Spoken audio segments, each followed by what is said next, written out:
Hi, everyone. I'm Vladimir Dutit. We are watching all the news happening in the United States and around the world. If it is happening, if it is breaking anywhere that CBS News has a bureau, we're going to bring it to you live right here. This is CBS News 24/7.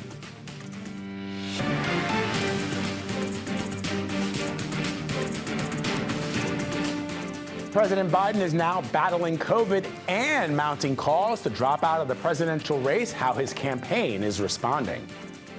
Former President Donald Trump will take to the stage at the RNC tonight in his first speech since Saturday's assassination attempt. What we can expect from his address. And the Secret Service director agrees to testify in front of the House Oversight Committee about that assassination attempt on Donald Trump. And this comes after members of the GOP confronted her at the Republican National Convention. But we begin with President Biden, who is now recovering in Delaware from a new COVID diagnosis. The president abruptly left the campaign trail in the battleground state of Nevada. Now, the diagnosis comes as new calls for him to step aside from the presidential race are hitting a fever pitch. CBS News White House reporter Willie James Inman joins me now. So, Willie, how is the Biden campaign handling this? We know that the president is isolating at home in Delaware. What are you hearing? Yeah, that's right, Vlad. The president isolated behind the scenes in Delaware at his beach home here. And now the president had to cut short his campaign events yesterday in Nevada. As you mentioned, he was supposed to take part in an event where he was going to talk to Latino voters. That didn't happen because he felt a little unwell. And then a COVID test was done on the president, and he tested positive for COVID-19.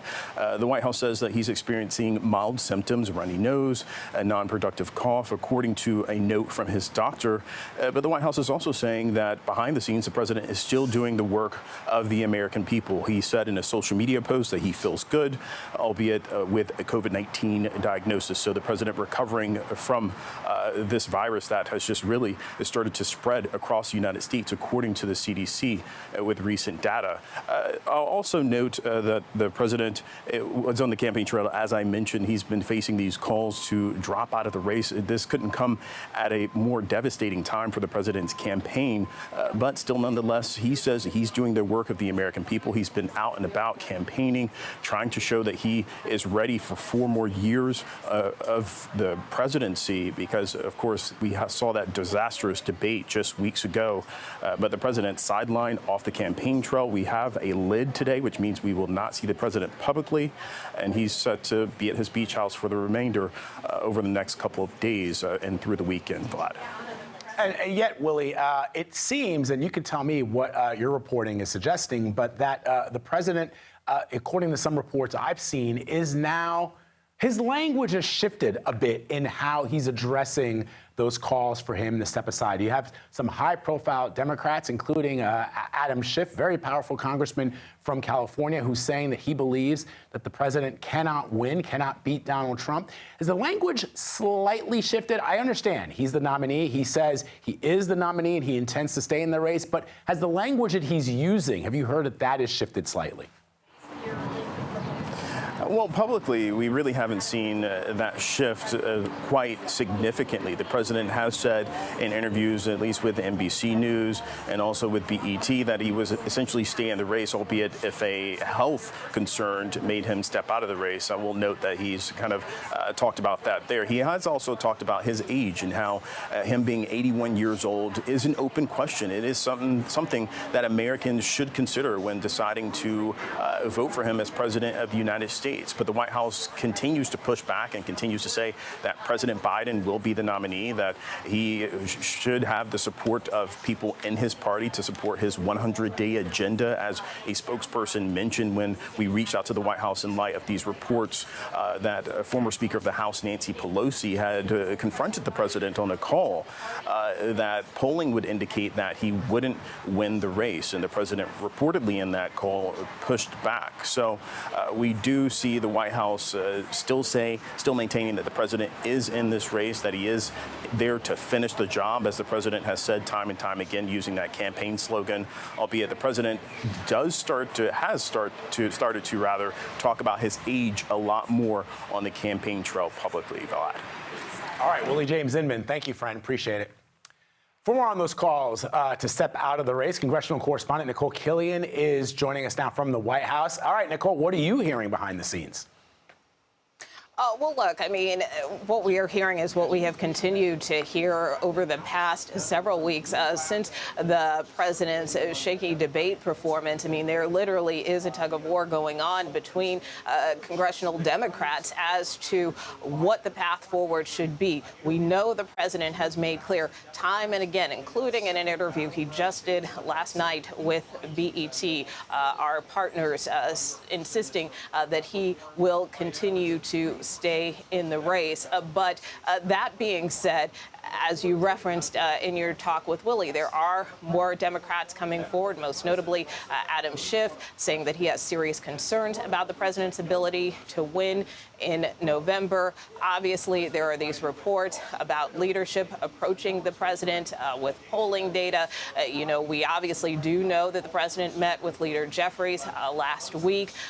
Again, his team insisting that those were private conversations, but that he did share the breadth of his caucus's positions and perspectives with the president, and of course with respect to leader Chuck Schumer. We know that he did speak with the president at his Rehoboth home on Saturday. Again, our understanding of those conversations is that he too conveyed the sentiments of his members and his office too, kind of pushing back on some of these reports that he was more blunt and candid in his assessment, saying that that is idle speculation. So obviously, we are at an inflection point right now, particularly as the president tries to recover from COVID. There are some Democrats out there still standing by the president who say, look, this is not the time really to gang up on the president to try to attack him. We need to stay focused.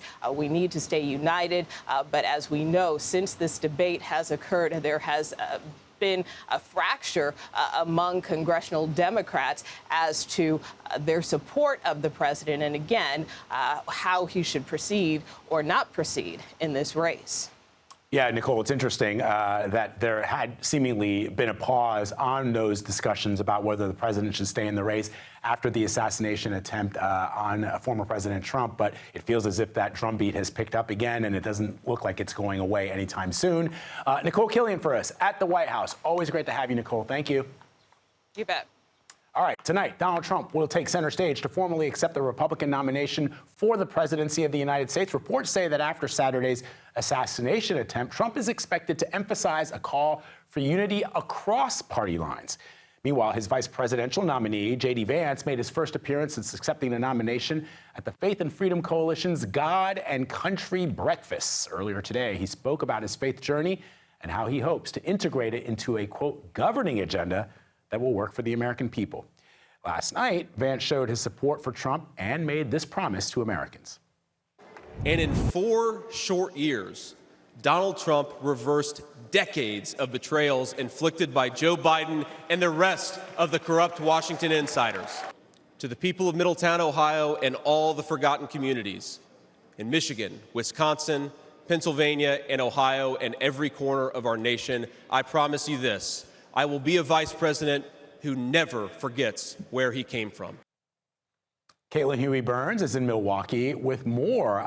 So it's always interesting, Caitlin. I think that those of us who cover politics, who work in the media, the news business, we feel, because we've been covering J.D. Vance since his rise to the United States Senate, and so we think that everybody knows who this guy is because he wrote a book and the book became a movie. But really, for the majority of Americans who are living their lives, getting food on the table, sending their kids to school, working their jobs, he's still sort of an unknown character. Did the speech yesterday give a clearer sense of who he is and how he expects to be a component of a possible Trump presidency?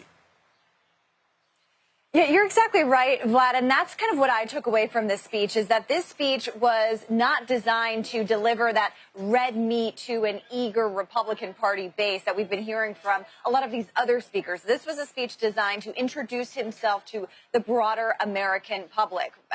People may remember Hillbilly Elegy. They may have seen the movie, but they don't quite know him in this kind of political realm.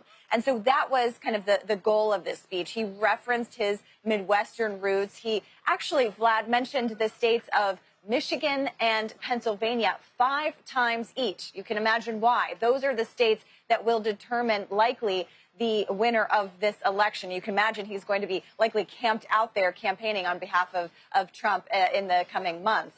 But this was, heavy on biography. His mother, who had overcome addiction and is 10 years sober, was also in the audience and got a standing ovation there. But there was also an interesting element of this speech, Vlad, that I think has been undercovered, is that JD Vance is the first millennial vice presidential candidate. And as a certified elder millennial myself, what I was really struck by was this idea that he talked about how policies over the past, couple of decades kind of shaped how he thinks about things. And he made that contrast to Joe Biden. He said, when Joe Biden was serving in the Senate, JD Vance was essentially coming of age at a time, shaped by economic anxiety and wars in Iraq and Afghanistan. And that is something that we haven't really heard from Republican politicians here, because this is a different kind of party now.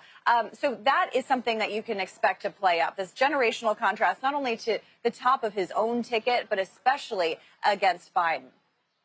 It feels like we went from boomers running for the presidency to millennials, skipped the whole generation in between, Gen X. We're not called the slacker generation for nothing, Caitlin. Let me ask you about Donald Trump and what we can expect tonight. You try. Yeah, we tried. we really didn't. Who cares? Let me ask you, though, about a preview from what we can expect from former President Trump, because it strikes me in watching some of these speeches in prime time, not necessarily during the day when very few people are paying attention, but at night, that the Republicans at this convention are not hitting some of the things that independents might be worried about. For example, the rights of women or how immigration will play out. They seem to be making a play for that middle group, that group of people that both Democrats and Republicans would like to court, independents who are still on the fence about this choice that they are faced with in November. And so how can we expect President Trump to capitalize on that? Because for 8 years, what this guy has done is basically throw red meat to his base. Could we see a former president who tries to find that needle, thread that needle, and bring those middle folks into the fold?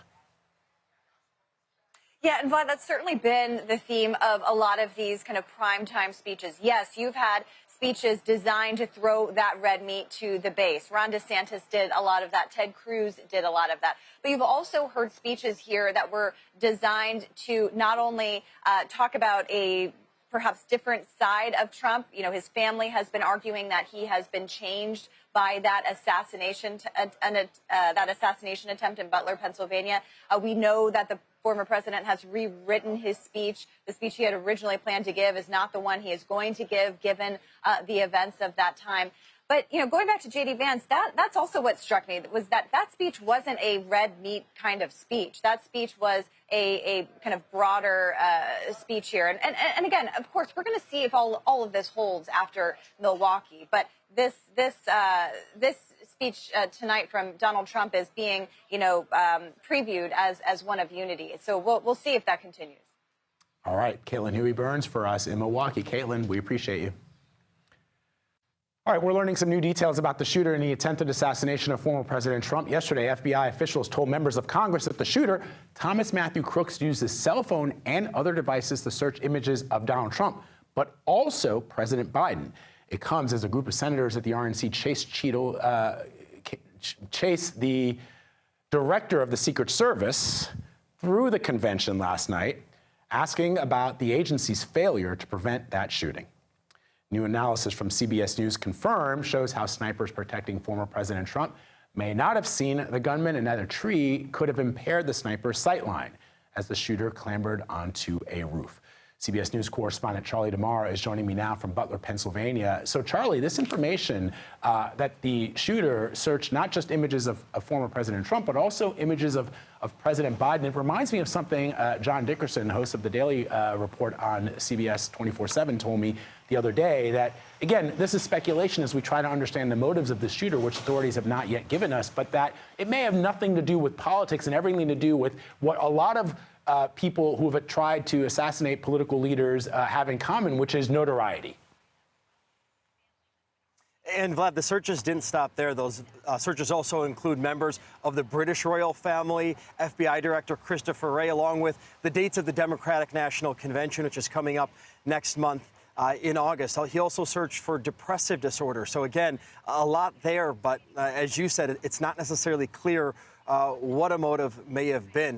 To build on that, the FBI says so far they have conducted about 200 interviews, everyone from people who attended this rally, law enforcement, witnesses. They've gone through 14,000 images from that day, of course, before, after, during the event, and still a direct, clear motive has not been established. But some new, somewhat chilling information that we have been able to confirm. Sources have told CBS News that the shooter had an account on an online platform where he had posted that July 13th would be his premiere.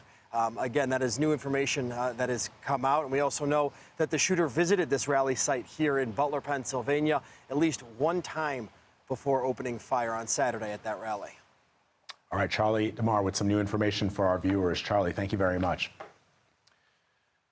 Okay, switching gears now. Let's bring in CBS News Philadelphia meteorologist Grant Gilmore with our first look at the national forecast. Grant. Hey, good morning, Vlad. Good morning to you guys at home. We're starting off our morning with many parts of the country waking up with hints of relief from the days of heat that has been across the area, and temperatures are generally there in the mid to lower 70s across portions of the Northeast this morning. It is a very comfortable start to the morning, and it's actually going to be getting even better. A cold front sweeping across the Northeast this morning, ushering in some of that cooler air that will begin to arrive and actually hang around for a while. High temperatures all up along the Northeast into portions of Boston, around 85 this afternoon. That's after 3 days with temperatures in the 90s. There's still some heat to the south, and that comes with some severe weather. Vlad, we'll talk about that here a little bit later on in the hour. Back over to you. All right, Grant, thanks. We'll check back in with you a bit later. Thanks so much. The president isn't the only one battling COVID-19. The CDC reports cases are high or very high in 26 states. So coming up, we're going to talk about parts of the country that are seeing the increase. Stay with us. You're streaming CBS News 24/7.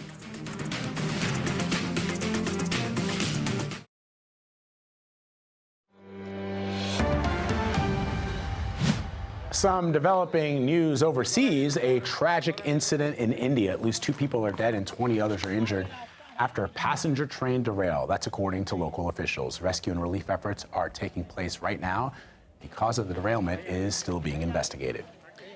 COVID levels are on the rise nationwide, and the CDC says the wastewater viral activity level for COVID-19 is high and very high in at least 26 states right now.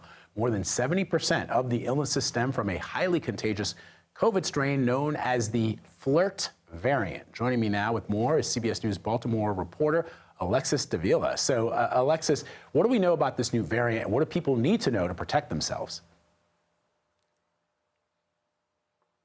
Yes, well, this flirt variant actually is a derivative of the Omicron variant, if you remember that one going around. And what's happening with this one, the reason why it makes it so interesting is that this particular strain has some mutations to it that makes it easier for the virus to evade people's immune systems.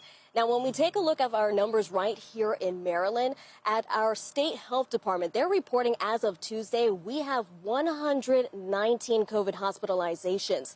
Just to put that into perspective for you, exactly 1 month ago, we were looking at 70 COVID hospitalizations. So you can tell we are definitely seeing that spike during this summertime. This is why when we reached out to our local health experts, they are advising people to continue on getting those vaccinations and also taking some extra precautions like washing their hands frequently and masking up if they are experiencing symptoms like coughing, sneezing, congestion, and even fatigue. Vlad? Yeah, I know that we're back to sort of living our lives, Alexis, but COVID-19 is still out there, as the evidence points to, and people need to stay safe. That's good advice. Thank you. All right, former President Donald Trump will speak at the Republican National Convention. It will be his first speech since Saturday's assassination attempt. What to expect in tonight's address? You're streaming CBS News 24/7.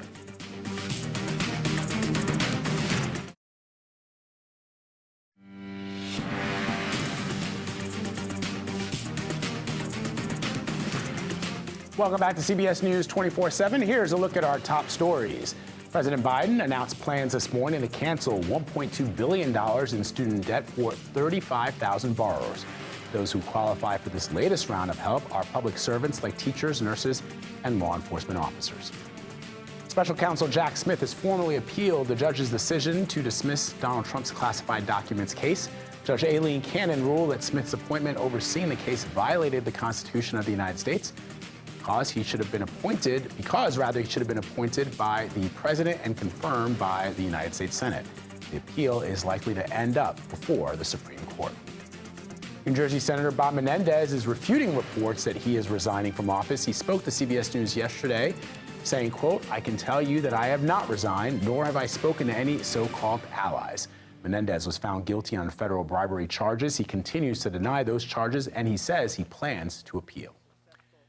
A U.S. citizen has been sentenced to 13 years in prison by a Russian court this morning on drug smuggling charges. Police arrested Michael Travis Leak, a musician and former paratrooper, last year. It's unclear how he pleaded, but has previously denied the charges. Now, this comes, of course, as Wall Street Journal reporter Evan Gershkovich was back in Russian court today on espionage charges. He faces up to 20 years in prison if he is convicted. Our Elizabeth Palmer has more. Evan Gershkovich is back in court today for his second hearing on espionage charges. It came as a bit of a surprise, as the original court date was for just under a month from now, on August 13th. Russian media say it was moved forward at the request of Gershkovich's lawyers. We don't know how the proceedings are going at this stage, as it's a closed trial, so there's no media in the courtroom. The Russian news agency Interfax simply has reported that witness testimony is being heard. Now, the Russian prosecutors allege that Gershkovich was spying for the CIA, gathering intelligence on a tank manufacturer, tanks that Russia is using in Ukraine. And the Kremlin says that he was caught red-handed. It has irrefutable evidence, but it certainly hasn't produced any yet. If convicted, he could face a prison sentence of 20 years. The United States and Gershkovich's employer, the Wall Street Journal, say the charges are a sham. In effect, he's being wrongfully detained as a political hostage. Russian officials have broadly hinted that they are willing to free him in a prisoner swap, maybe for a KGB colonel currently serving a life sentence in Germany for murder.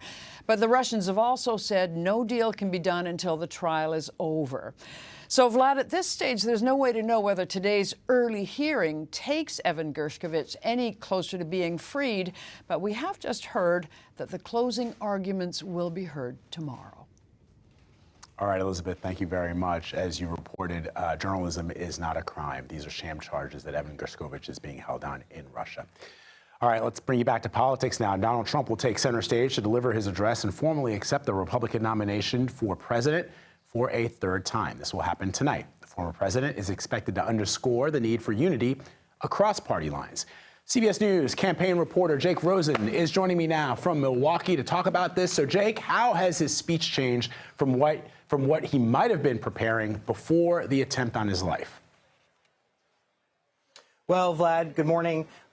Donald Trump will be right behind me on the final day here in Milwaukee, and we know for a fact that he has rewritten parts of the speech, and Trump's daughter-in-law, Lara Trump, told our colleague Tony Dokoupil this morning that the speech is expected to bring attention to the softer side of Trump, something that the RNC planners tried to do last night with the daughter of Donald Trump Jr., Kai, talking about how she's been treated as a granddaughter of the former president and how he interacts with her, certainly kind of framing this softer side of Trump that we've seen in the last couple of days since Saturday in Butler. So, Jake, we've seen the president's sons at the RNC. We've seen his daughters-in-law. But what about Melania Trump? What about his daughter, Ivanka? What about Jared Kushner, who played such an instrumental role in the last Trump administration? Do we expect to see members of his immediate family there when he takes to that stage? Well, Ivanka, Melania, and Jared have not been here so far, like you said. Neither has his son Barron. all have been MIA so far. We'll see whether they appear tonight. I thought it was striking that they were not there on Monday night when Trump made his triumphant return here in Milwaukee after Saturday's shooting. We'll have to see whether the former First Lady speaks tonight and whether Trump's daughter or son-in-law speaks tonight. That is not on the schedule as of now. All right, Jake. And just for our viewers who may not be aware, you were at that Butler, Pennsylvania rally on Saturday when that assassination attempt on former President Trump's life took place. Just give our viewers a sense of where you were, what you saw, and what it felt like to be there in that moment. Well, it was certainly a shock, Vlad. I was leaning up against the front of the press pen about 90 feet away from the former president as we heard what sounded like firecrackers go flying across in front of our face. I saw a bullet hit a hydraulic pipe that was holding up a stand of speakers. As you know, for these Trump rallies, there are massive stacks of speakers being held so that there were over 15,000 people there, so that all those people could hear the former president talk. And, you know, my colleague Olivia Rinaldi pulled me to the ground. I'll never forget the sound of the people shrieking and the police officers yelling at us. And I think both Olivia and I went to work that day and made sure that we were trying to talk to witnesses and record as much as we could because we didn't know what was happening to the former president. As we saw him throw his fist up in the air, we knew he was okay, but we didn't know more than that. But we also didn't know what was going to happen to us the rest of that day. And I'm very grateful to be here and talking to you today. We are grateful that you are here as well, and we are also grateful that you carried on doing your job. Thank you very much, Jake. Appreciate you. All right. The Democratic leadership in both the House and the United States Senate are expressing concerns and doubts about President Biden's reelection bid. According to multiple reports, they are warning that if the president stays in the race, he is hurting Democratic candidates in other key races. CBS News congressional correspondent Nicole Killian is following this for us from the White House. So, Nicole, just give us a little bit more detail. Which specific members of Congress are saying that they are at risk of losing their seats because the top of the ticket can have an effect on the bottom of the ticket? Well, certainly prior to the assassination attempt against former President Trump, we saw some frontline members come out late last week expressing concern about the president being at the top of the ticket. Obviously, most recently, you know, some Democrats kind of held their, tongue, if you will, over the weekend in light of some of these developments regarding the former president. But now we are seeing some more concerns start to bubble up to the surface, most notably from Congressman Adam Schiff of California, who came out just yesterday. And even though he is in kind of a safe seat, he's running for a U.S. Senate in California, a deep blue state, he still says that he has serious concerns about the president's ability to beat former President Donald Trump. So I am told that it's possible we could see other members start to come out yet again, particularly as we hear through a number of reports that some congressional leaders have approached the president with some very frank and candid conversations. We know, for instance, that House Minority Leader Hakeem Jeffries met with the president just last week, as did Leader Chuck Schumer, who met with the president over the weekend. We are told that they conveyed the concerns of their members to the president. But, at the same time, we're also hearing that former Speaker Nancy Pelosi reportedly approached the president as well. CBS News hasn't independently confirmed that, but just that kind of shows the echelon of members and leaders that have approached the president over this. So obviously, he has been diagnosed with COVID and is trying to recover from that. He's self-isolating. He will continue to work.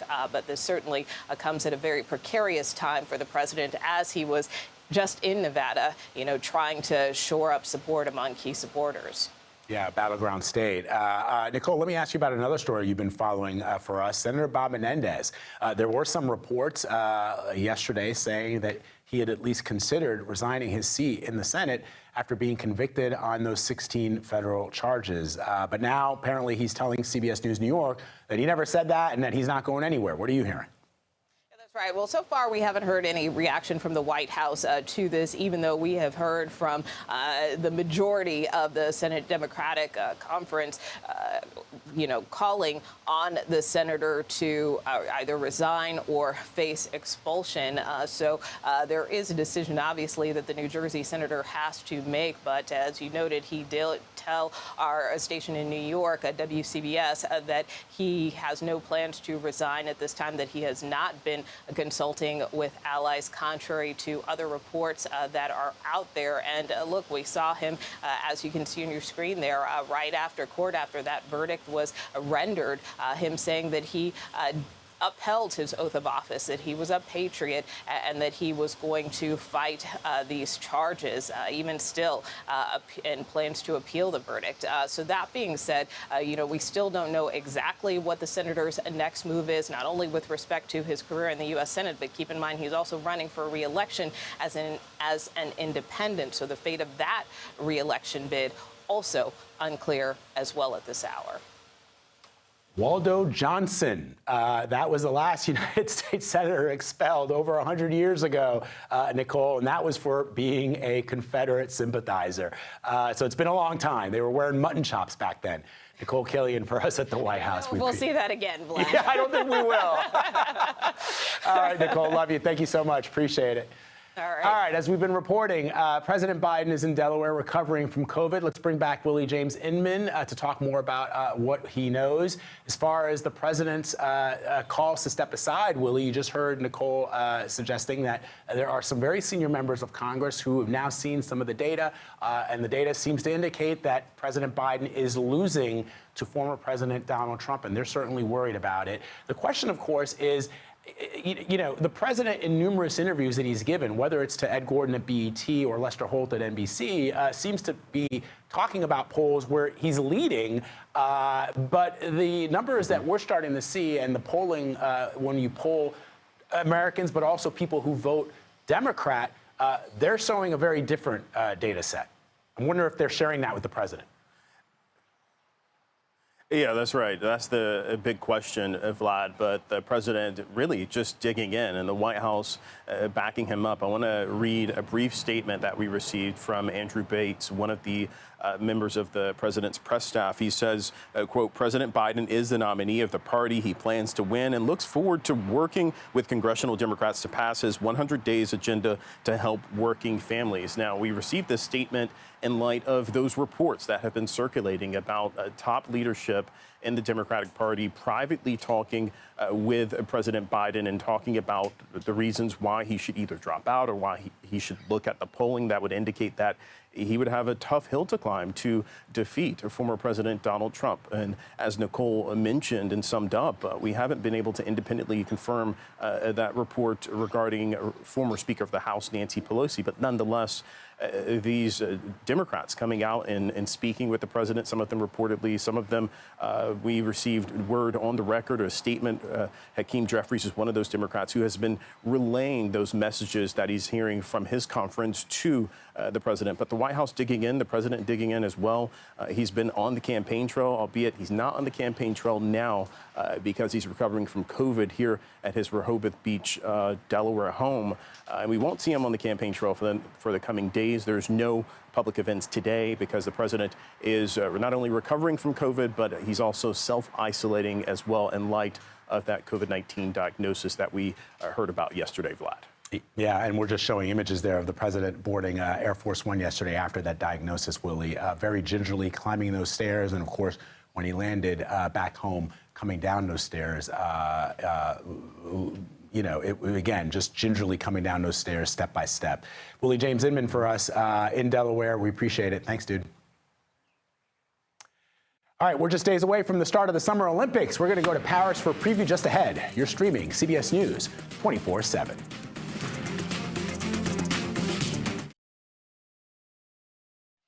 A new Human Rights Watch report found that Hamas committed numerous war crimes and crimes against humanity during the October 7th attacks in Israel. Our Deborah Pata has the details. The report makes it clear that the October 7 Hamas attack was deliberately designed to kill civilians and take hostages. It provides a detailed list of war crimes by Hamas that include the willful killing and kidnap of civilians, the use of human shields, and sexual and gender-based violence, including forced nudity and posting sexualized images on social media. However, the organization says it was unable to gather verifiable evidence of rape. Qualifying this does not mean it did not occur. Human Rights Watch also told CBS News that due to a lack of access, they have been unable to do a comprehensive report on Israel's conduct in Gaza. But they say they have found evidence Israel also committed war crimes, including denying humanitarian aid, using starvation as a weapon of war, targeting aid workers, and unlawful airstrikes. The report comes as Israeli Prime Minister Benjamin Netanyahu is facing pressure at home. He was jeered in the Israeli parliament yesterday by opposition politicians for his failure to clinch a hostage deal. And that comes ahead of a planned visit to the U.S. next week, where Netanyahu will address Congress. His critics say it's a waste of time unless he announces an agreement to secure the release of the more than 100 hostages, Vlad, still in Gaza. All right, Deborah, thank you very much. Let's bring back CBS News Philadelphia meteorologist Grant Gilmore with another look at the national forecast. Grant, over to you. Hey there again, Vlad. Good morning to you at home. Starting off with changing conditions across the United States this morning. A cold front has been moving across the southeastern and eastern United States, still bringing some cloud cover to portions of the northeast. We've actually got some severe weather in the works across the mid-Atlantic later today, but this cold front, while it is bringing some showers and storms to the forecast, it's also bringing in some much welcome relief. Look at some of these high temperatures across the northeast and mid-Atlantic today, where we've been under a heat wave for the last several days. Temperatures in Philadelphia are around 86 degrees, New York 88 degrees, Boston 85 degrees. This is after a few days with temperatures in the low, if not middle 90s. Look at this 5-day forecast for the Boston area.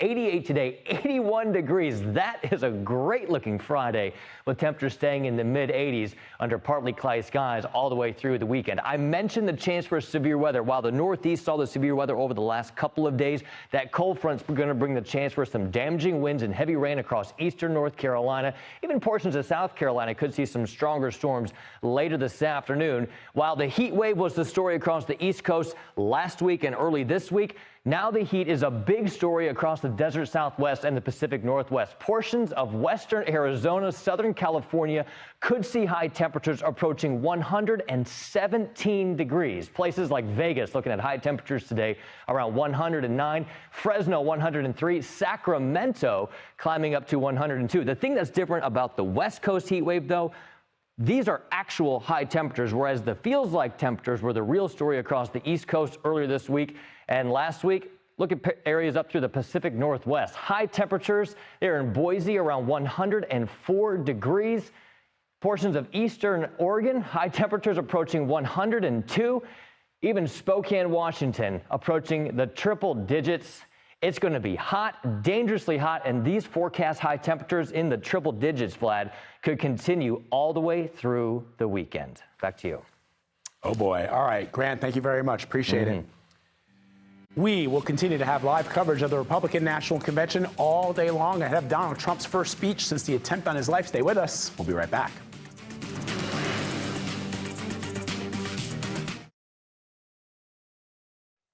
Finishing touches are being made in the Garden of Versailles ahead of the Paris Olympics, but there are still challenges ahead of the opening ceremonies, with performers threatening to go on strike. CBS News correspondent Elaine Cobb is in Paris for us. Okay, Elaine, it wouldn't be France without the potential for a strike. So break it down. What's going on? The latest strike threat, Vlad, is from performers for the opening ceremony, mostly the dancers. And this came about when they started comparing their contracts and realized that many of them had entirely different contracts. Quite a few were being paid a very minimum wage, and many of them found that the usual clause for rights for reuse had simply been dropped so that they would only get a fee for the performance. So the main trade union has said that it could go on strike. It might not. Usually they do this as a way of drawing attention to the situation and looking for some kind of deal. It is very close, so certainly there will be a lot of talking with the dancers to see if they can do something about it. I might just point out that this union, the biggest in France, has already put in strike notices for every single day until mid-September, because they just want to be ready to go should they need to. Okay, so c'est la grève. All right, let me ask you about what they're saying about Russian and Belarusian competitors who broke official IOC rules on neutrality. What does that mean? What are they accused of doing? The Global Rights Compliance NGO said it looked at the social media of the Russian and Belarusian athletes who are slated to take part in the Olympics as independents. They are not flying the Russian or Belarusian flag, which have been banned. So the IOC has strict rules about showing support for conflict on social media. And this organization says that at least half of the 59 athletes from those two countries have either links to military agencies or have been on social media seemingly supporting the Russian invasion of Ukraine, either from posting about it or simply liking pro-war posts. Now, the IOC hasn't yet said if they are going to take action. They say they don't comment on individual cases, so it remains to be seen if they think it's serious enough to do something about it now. All right, Elaine Kopp for us in Paris. Elaine, thank you very much. Appreciate it. Okay, let's bring back CBS News Philadelphia meteorologist Grant Gilmore with one last look at the national forecast. Grant, over to you. One last look, Vlad. Yeah, still enjoying the cooler temperatures that are beginning to move into portions of the Northeast this morning, where we're finding temperatures dropping 10, even 15 degrees compared to where we were the last several afternoons. Right now, Washington, D.C. at 77, but Cincinnati is at 70 degrees. The big story, I think, for the relief is going to be from really Philadelphia, New York, up into the Boston area, where, yes, it's warm right now with temperatures in the lower 80s. But again, the big improvement is not just going to be the forecast high temperatures, but the dew point or the humidity for how it's going to feel out there. We're looking at the dew points, and those dew points are dropping, moving in from the Great Lakes states into the Northeast, where the lower the dew point, the less moisture is in the atmosphere, and the more comfortable everyone is going to feel. And the timing really couldn't be more perfect going into the second half of the week and then ultimately into the weekend. Those forecast highs today all along the Northeast, there in the middle to upper 80s, kind of where you expect them to be this time of the year. Now, the cold front that's ushering in these more seasonable conditions is still making its way to the Southeast, and that's going to be the focus for some severe weather later on this afternoon through eastern North Carolina, southeastern Virginia, and even into portions of the upstate of South Carolina. We could see some damaging winds with some of these stronger storms, and certainly the threat for some heavy rainfall. The heat is going to be a big story across the West Coast going through the weekend. We've got dangerous heat with excessive heat warnings across portions of western Arizona and southern California, where forecast highs are approaching 110 to even 115 degrees in some places. Forecast highs in Vegas today at 109. That heat continues for the next several days, and even into the Pacific Northwest. Heat advisories are in effect. Triple-digit temperatures, not just for today, but those look to continue, Vlad, all the way through the weekend. It is going to be the weekend, though, so at least there's that.